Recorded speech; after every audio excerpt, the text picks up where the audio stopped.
তেমনি ভাবে গত ঈদটা আনন্দ উৎসাহের সাথে করেছে, ঠিক তেমনি ভাবে আজকে নববর্ষের এই পয়লা বৈশাখ আনন্দ উৎসবের সাথে এই দেশের মানুষ উদযাপন করেছে। যারা বলতে চায় শেখ হাসিনার কথা, তারা আবার স্বৈরাচার, সেই ভারতের পক্ষেই তারা কথা বলতে চায়। স্বীকার করি না কথা, আমরা দেশ স্বাধীন করেছি আমাদের নিজের পায়ে দাঁড়ানোর জন্য। আমাদের দেশের কোন প্রধানমন্ত্রী ওই ভারতের মুখ্যমন্ত্রী হবে এটা আমরা চাই না।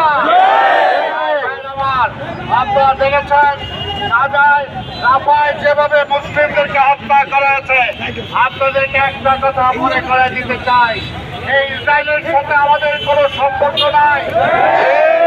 গত সরকার হাসিনা এই ইসরায়েলের পাসপোর্টে আগে নিষিদ্ধ ছিল ইসরায়েলের ভিসা, কিন্তু হাসিনা সেটা উঠিয়ে দিয়েছিলেন।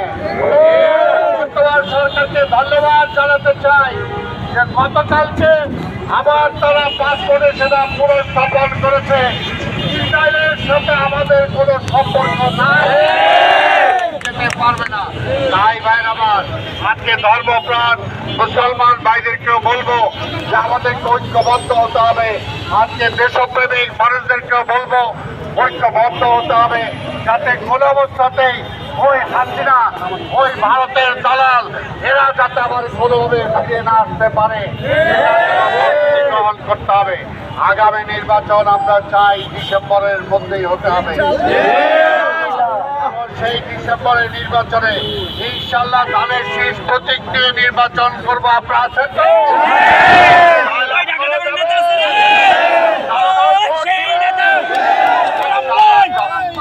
জনগণের ভোটে নির্বাচিত হয়ে এলাকায় কোনো সন্ত্রাস থাকবে না, চাঁদাবাজি থাকবে না, কোনো জবরদস্তি থাকবে না, অন্যায় অবিচার থাকবে না। বিএনপি সেটাই বিশ্বাস করে না।